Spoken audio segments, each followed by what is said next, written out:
মানুষের হাতে তৈরি পৃথিবীর সবথেকে বড় স্থাপত্যটির নাম চীনের মহাপ্রাচীর। এটি পৃথিবীর সপ্ত আশ্চর্যের একটি। আজকের এই ভিডিও থেকে আমরা জানব কেন এই মহাপ্রাচীর নির্মাণ করা হয়েছিল, প্রাচীর তৈরির উদ্দেশ্য কি সফল হয়েছিল, কেনই বা এই প্রাচীরকে বলা হয় পৃথিবীর সবথেকে বড় সমাধিস্থল, এছাড়া কত বছর সময় লেগেছিল এটি নির্মাণ করতে, বর্তমানে এই প্রাচীরের কতটুকু অংশই টিকে আছে। এই সব সহ চীনের মহাপ্রাচীর সম্পর্কে থাকছে বিস্তারিত তথ্য। এ ধরনের আরও ভিডিও দেখার জন্য এই চ্যানেলটি সাবস্ক্রাইব করার অনুরোধ করছি। অবিশ্বাস্য হলেও সত্য, চীনের মহাপ্রাচীর নির্মাণ করতে মোট সময় লেগেছে 2500 বছরের বেশি সময় এবং 1 কোটির বেশি মানুষের অমানবিক পরিশ্রমের বিনিময়ে নির্মিত হয়েছে এই মহাপ্রাচীর। একের পর এক রাজবংশ এসেছে, আবার চলেও গেছে, কিন্তু এই মহাপ্রাচীরের নির্মাণ কাজ ছিল চলমান। 4টি ভাগে বিভক্ত করে তৈরি করা হয় এই মহাপ্রাচীর। অবাক করার মতো বিষয়, শুধুমাত্র গুজবের উপর ভিত্তি করে এই বিশাল প্রাচীর নির্মাণ করা হয়েছিল। সম্রাট কিন শিন হুয়ান 221 খ্রিস্টপূর্ব সমগ্র মধ্য চীনকে একত্রিত করে কিন সাম্রাজ্য প্রতিষ্ঠিত করে। কিন সাম্রাজ্য প্রতিষ্ঠার পূর্বে ছোট ছোট রাজ্যগুলো তাদের নিরাপত্তার জন্য নিজেরাই প্রাচীর তৈরি করেছিল। সম্রাট কিন রাজ্য জয়ের পর এক জাদুকর ভবিষ্যৎবাণী করেন, উত্তরের যাযাবর জাতি কোনো একদিন সম্রাটকে ক্ষমতাচ্যুত করবেন। তখন সম্রাট কিন ক্ষমতা হারানোর ভয়ে আশেপাশে প্রাচীরগুলোর সাথে সংযোগ তৈরির আদেশ দেন। খ্রিস্টপূর্ব 220 থেকে 200 সালের মধ্যবর্তী সময়ে প্রাচীরগুলোর সংযোগ তৈরি করা হয়, আর তখন ছোট ছোট প্রাচীর মিলে তৈরি হয় এক মহাপ্রাচীর। মহাপ্রাচীর নির্মাণের প্রথম দিকে মাটি ব্যবহার করা হলেও পরবর্তীতে ইট এবং পাথর ব্যবহার করা হয়। এই প্রাচীর নির্মাণ করার জন্য কিছু কিছু স্থানে ব্যবহার করা হতো বিশেষ এক ধরনের কনক্রিট। চালের আঠা, চুন আর মাটি মিশিয়ে বিশেষভাবে তৈরি করা হতো এই শক্তিশালী কনক্রিট। হাজার হাজার বছর সময় অতিবাহিত হলেও এখনও এই প্রাচীরের সাথে খুব ভালোভাবে টিকে আছে এই কনক্রিট খণ্ডগুলো। এই প্রাচীরের প্রথম অংশের নির্মাণ কাজ শুরু হয় 221 সালে কিং রাজবংশের শাসন আমলে, আর শেষ অংশের নির্মাণ কাজ শেষ হয় 1644 খ্রিস্টাব্দে মিং রাজবংশের শাসন আমলে। উঁচু উঁচু পর্যবেক্ষণ টাওয়ারগুলো সেই সময় তৈরি করা হয়েছিল। প্রধানত উত্তর চীনের 15টি অঞ্চলকে যুক্ত করে তৈরি করা হয় মানবসৃষ্ট এই বিশাল প্রাচীরটি। চীনের মহাপ্রাচীর শুধুমাত্র প্রাচীর নয়, এই প্রাচীরের সাথে যুক্ত আছে বিভিন্ন দুর্গ, সেনানিবাস, পর্যবেক্ষণ চৌকি, অভ্যন্তরীণ রাস্তা সহ বিভিন্ন স্থানে তৈরি করা হয়েছে সুবিধাজনক অনেক স্থাপনা। এই প্রাচীরকে কেন্দ্র করে নির্মাণ করা হয়েছে চৌকি, যাতে অস্ত্র সংরক্ষণ করা সহ সেনাদের আবাসী স্থল হিসাবে ব্যবহার করা যায়।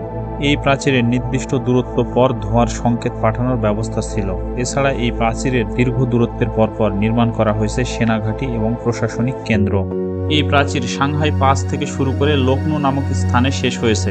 কয়েক হাজার বছর ধরে নির্মিত সবগুলো প্রাচীরের মোট দৈর্ঘ্য 21,196 কিলোমিটার, যা পৃথিবীর বিশ্বম্বর রেখার অর্ধেকের বেশি।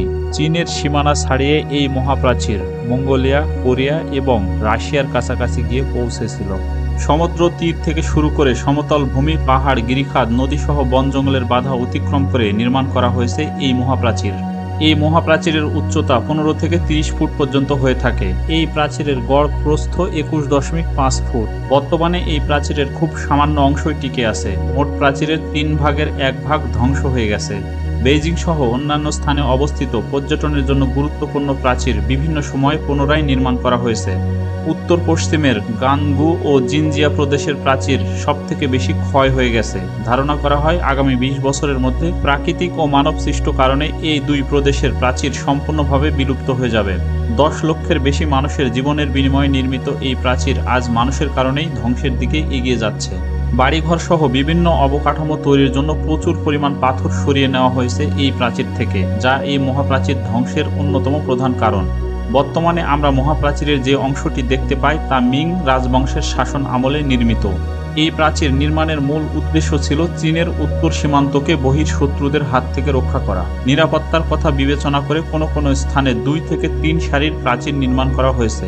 শুরু থেকে শেষ পর্যন্ত এই মহাপ্রাচীর তৈরিতে 20টি রাজবংশ বিশেষ অবদান রেখেছে। এই রাজবংশের শাসন আমলে বিভিন্ন ধাপে ধাপে প্রাচীর সম্প্রসারণ, পরিবর্তন, পুনর্নির্মাণ করা হয়েছে। সারাদিনের হাড়ভাঙা পরিশ্রম আর দিন শেষে দেওয়া হতো সামান্য পরিমাণ খাবার, যার ফলাফল হিসাবে মহাপ্রাচীর নির্মাণের জাতাকলে পড়ে প্রচুর পরিমাণ শ্রমিক মৃত্যুবরণ করে। ইতিহাসবিদদের মতে মৃতের সংখ্যা ছিল প্রায় 10 লক্ষের বেশি, যার বেশিরভাগ ছিল সাধারণ মানুষ, শ্রমিক, সৈনিক এবং সাজাপ্রাপ্ত আসামি, যাদেরকে অমানবিক নির্যাতনের মাধ্যমে কাজ করতে বাধ্য করানো হতো। কখনোই মৃত্যুর মিছিল এই প্রাচীর নির্মাণে বাধা তৈরি করতে পারেনি। কথিত আছে মৃত শ্রমিকের বেশিরভাগকে প্রাচীরের দেওয়ালের সাথে সমাহিত করা হতো, আর এজন্য প্রাচীরকে বলা হয় পৃথিবীর সবথেকে বড় সমাধিস্থল।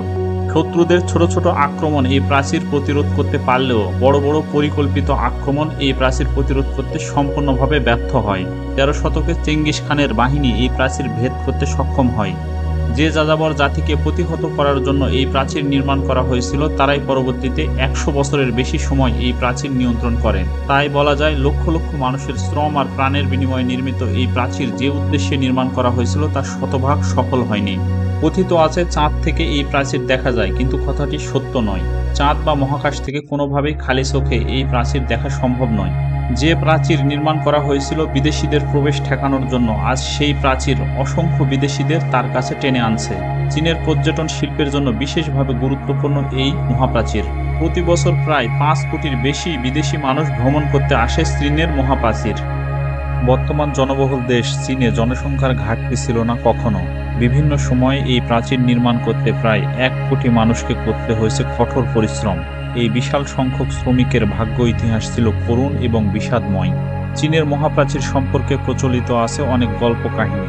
এই গল্পগুলোর মধ্যে উল্লেখযোগ্য হলো এক নারীর করুণ কান্নার কাহিনী। কথিত আছে সেই নারীর স্বামীকে জোর করে ধরে নিয়ে যাওয়া হয় মহাপ্রাচীর নির্মাণের কাজ করার জন্য।